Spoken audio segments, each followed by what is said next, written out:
There's something about this Maycee Barber and Miranda Maverick fight that I kind of don't like. Maycee Barber's 23 years old. She had a great stint on Dana White's Contender Series and then went off on an absolute beautiful run with the UFC. But then, you talk about that Dana White Contender Series in 2018 against Jamie Colling, then Hannah Cifers, JJ Aldrich, and Gillian Anderson. 3-0 UFC fighter, looking like an absolute phenom against that tier of UFC fighters. But then you give her girls like Roxanne Modafferi. Now, in that fight, it's just very obvious when you can see that a very young and up-and-coming prospect gets upset by the grueling veteran who's just been through, seen everything under the sun when it comes to mixed martial arts. And I think that was a tough pill to swallow in 2020, right before the pandemic, right? She takes over a year off, injuries, battling back, really working on her game. Then we see her take on a girl like Alexa Grasso. What's interesting about that fight is we already know that Alexa Grasso is such a great boxer, Mexican blood, they bring those fists of fire at all times, but she was so dominant in that fight. She looked way better as a grappler and as a wrestler. It's the same reason that I thought that Irene Aldana was going to do fairly well against Yana Kunitskaya. It's because it's obvious that these girls are working on the areas of their game that they're not very good at or have needed to improve on. And so in that Maycee Barber fight, just watch the highlights. Maycee Barber's striking was nullified to an absolute T. It was, I hate using the word embarrassing, but it was one of those ones where from a technical standpoint, she just wasn't able to gauge the range. And so a lot of her, unique style of combos and punches were just not looking very good. They were just not in range. So she was very far away. And I'm going to say at least half a foot away from her target. And so those are the things that really stand out. Now, about half a year later, we're seeing her take on a girl like Miranda Maverick. So for me, it's like, at what point do we gauge what a prospect should look like? And did you go too far with them? Because for her to go 3-0 as a UFC fighter, then lose to Roxanne and Grasso, for me, it's like, well, maybe we need to figure out where to give this 23-year-old an opportunity to kick her career back into shape, especially as a UFC fighter. Personally, I don't think that Miranda Maverick is the answer. Miranda Maverick hasn't lost since 2019 in Invicta, and her trajectory was basically to be Invicta champion before she took the fight with Liana Jojua. And in that fight, man, we've talked about this a few times, but that cut was deadly. Her strikes down the middle are deadly. And with Maycee Barber, I'm just really curious if she's able to deal with the size factor. Miranda Maverick comes in beastly.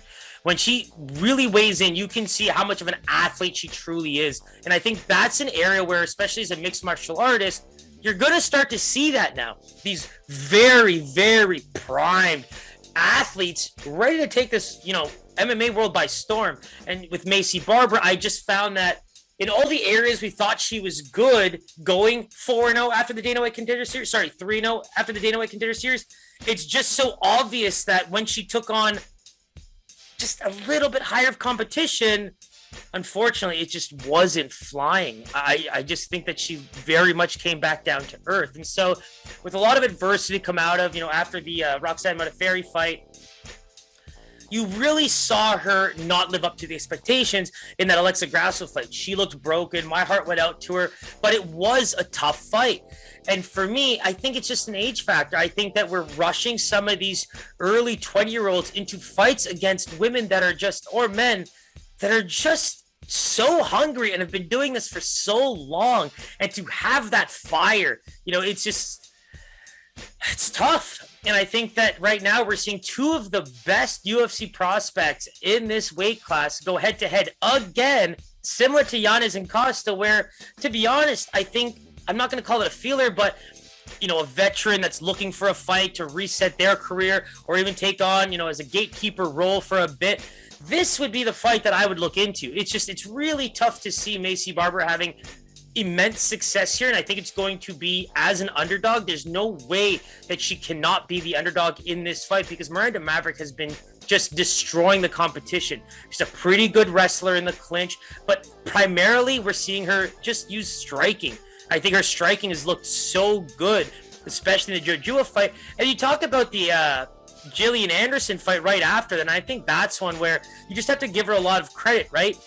Jilly Anderson, we know the game plan. She's going to try to look for those takedowns. 2 of 4 in that fight. But Miranda Maverick was 3 for 4 in that fight and had way more clinch control time, over a minute. So for me, looking at this fight, the groundwork that she did, she's just very much looking like a complete MMA fighter.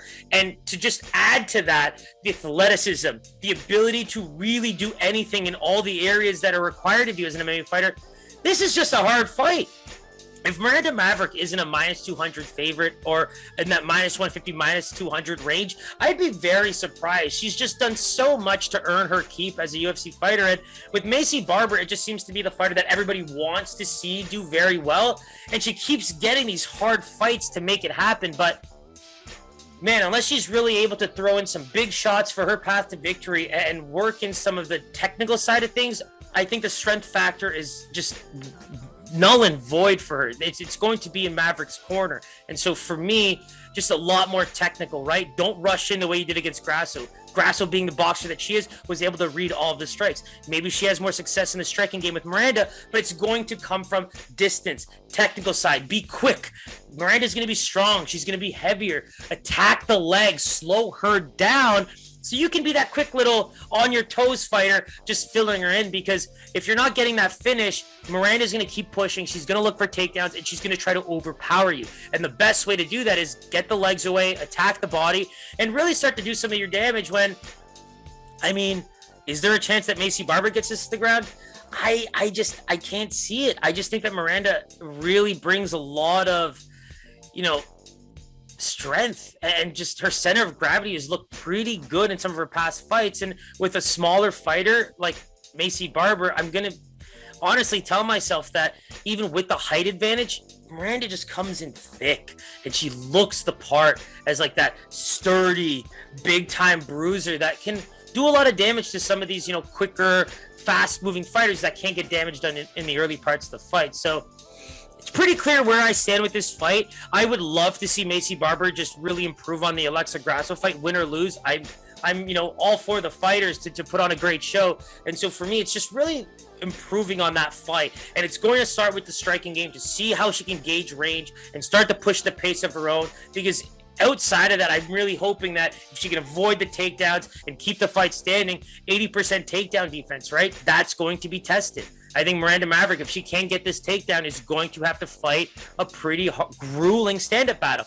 And if Maycee Barber's got the cardio in the later rounds, expect an upset. She might be able to pull this out via points, maybe even at 29-28, losing that first round. So, like I said, let's take a look at the odds. It would shock me if Miranda's anything above a minus 200, but she should definitely deserve to be the favorite here, and probably within that minus 150, minus 200 range. So let's take a look. Oh, wow.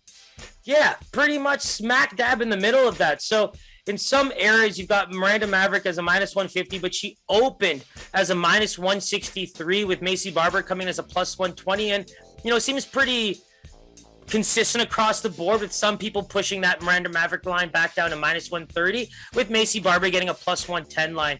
With the movement that we're seeing right now, if Miranda Maverick becomes even a pick'em in this fight or even close to an underdog, I'd be shocked if people don't jump on that line after watching that Grasso fight, only because it seems if you're going to go on recency bias, there's only negatives working for Maycee Barber, whereas there's a bunch of positives working for Miranda Maverick. But outside of that, clear-cut areas where Maycee Barber can try and exploit things and make it her fight, but Miranda Maverick is strong and she looks good everywhere. So I think this is going to be one of the tougher tests for Maycee Barber. It's just really surprising to see her get this fight after Roxanne Modafferi's loss and then again against Alexa Grasso. But she's taken on the best, 23 years old. It's only up from here. So best of luck to both ladies. I can't wait for that one.